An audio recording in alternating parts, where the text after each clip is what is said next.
Good morning, parents. This is Dr. Pettinger here. This is not a countdown video, but this is a mask clarification video.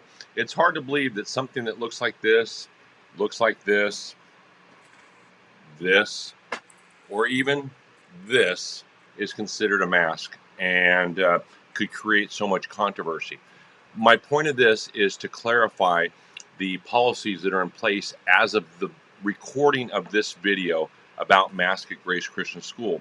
With that being said, I need each of you to understand this video isn't to sway your opinion on mask. I know that we have a number of families that are on both sides of the spectrum, and the point of my video isn't to give you information that will cause you to sway how you think.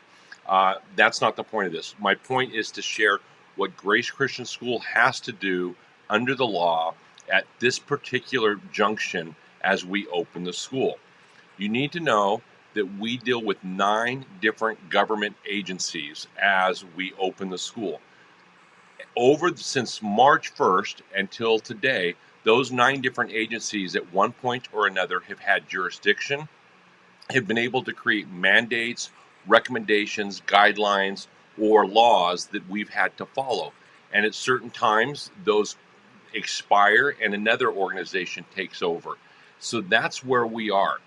When we created our opening date and everything, we allowed every family to make their own decision on what they wanted to do with masks. We provided some recommendations within our guideline, which many of you saw in the parent-student waiver. If you also read the parent-student waiver, on number 6 you read, I understand that the school must follow federal, state, or local laws, which may change periodically. And that's exactly what's going on.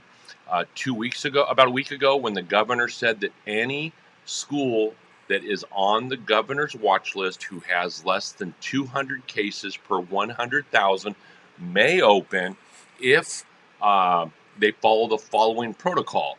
And the protocol was that if you are below 2nd grade, you do not have to wear a mask, but the school should encourage you to wear a mask. If you are above 3rd grade, you have to wear a mask unless you are exempt. Exempt is a big word, and that is up to you as a parent, your family physician, and I'm not sure where else exempt falls in. If you send a letter to us stating that your child is exempt from wearing a mask, we will honor that. Part of ADA and HIPAA restricts us from being able to ask you what is the reason for the exemption or the restriction from your child wearing a mask. So we would take that, we'd put it in the file, and your child would be exempt from wearing a mask. Currently, the Orange County Department of Health is falling under the jurisdiction of the California Department of Health because we are on the watch list. Yesterday's numbers that were revealed by the Orange County Department of Health indicate that that could have been day 1 of the required numbers that they needed to hit in order to start the 14-day clock ticking. Once the 14-day hits, they would no longer be on the watch list. The jurisdiction then would convert from California Department of Health back to Orange County Department of Health as to the guidelines and procedures. Orange County Department of Health works closely with the Orange County Board of Supervisors as they make their policies and procedures. The Orange County Board of Education voted 5-0 that no child should wear a mask and that it should be completely left up to the parent, as a parent is responsible for managing their child's health and well-being. So that is where we are at this moment. As you watch this video, this could all change within an hour. It could change within 2 hours. I was talking to 2 subject matter experts at the health department yesterday who are in consultation with the state of California as to when exactly they drop off of the governor's watch list. Is it they dropped off the watch list yesterday when the numbers are there, so they're no longer under their jurisdiction, or is it they officially drop off the watch list at the end of 14 days? So everything is fluid, and parents, these aren't our rules. These are rules that we're following in order to open our campus for all of our students. Currently, 90% of our kids are coming on campus on August 24th for in-class instruction. Our teachers want to be safe. We want your students to be safe, and I want the community to be safe. And we are going to do everything we can to get the school open in a safe manner to keep us all safe so that we can go home and return the next day. We have supplied all of our teachers with face shields. We have supplied all of our teachers with specially designed masks. We have over 2,000 disposable masks, such as this, available if a visitor, such as someone from the health department or facilities, came on to repair something, that they could wear if needed, and they will be required to have a mask. We've implemented screening procedures that we are following and doing. And some of those screening procedures, I can tell you right now, what you will see on Monday morning will likely change within that week or the week after because of guidelines that are coming out right now. There are some additional guidelines that we've already had changed yesterday as far as the amount of time when a person is first diagnosed with COVID. We were saying that you had to stay home for at least 14 days.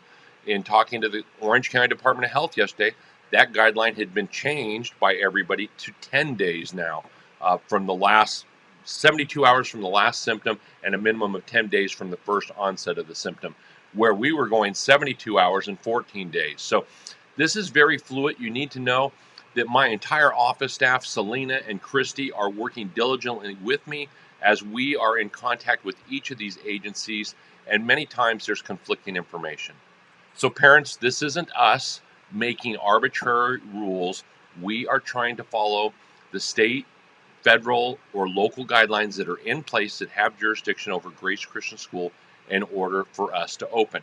I know some of you are on one side of the fence and other, but you remember, we all share one common goal. That's our love for Christ and our love for our students and wanting the best for them.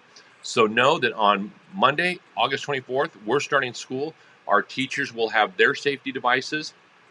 We have provided personal protection for each of our students in their classrooms all the way up.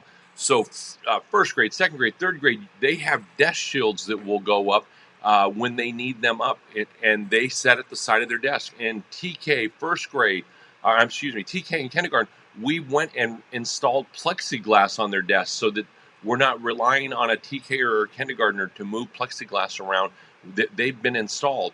Our junior hires have a heavy duty plexiglass personal protection that they are taking from class to class. We have spent a great deal of money on making sure our campus is safe for all of our students. We will continue to do that.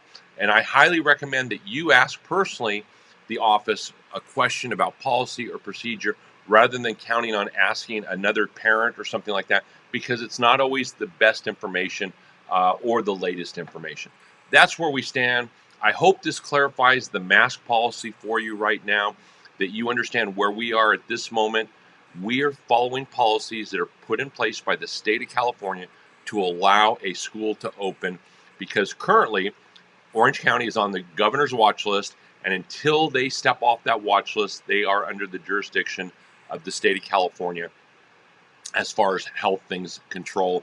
And I've shared with you about the exemptions and the grade levels and everything like that. Parents, I hope this message finds you doing well. Later today, we will be issuing our Day 4 video, and our PST president, who's also an RN, will be talking about check-in, and they will be showing you what that looks like when we go.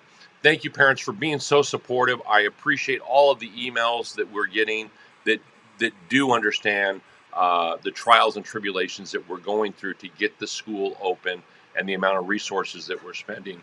I can't thank you enough for those emails. Working together, we'll make it through this, and we will have a spectacular school year. Have a blessed day.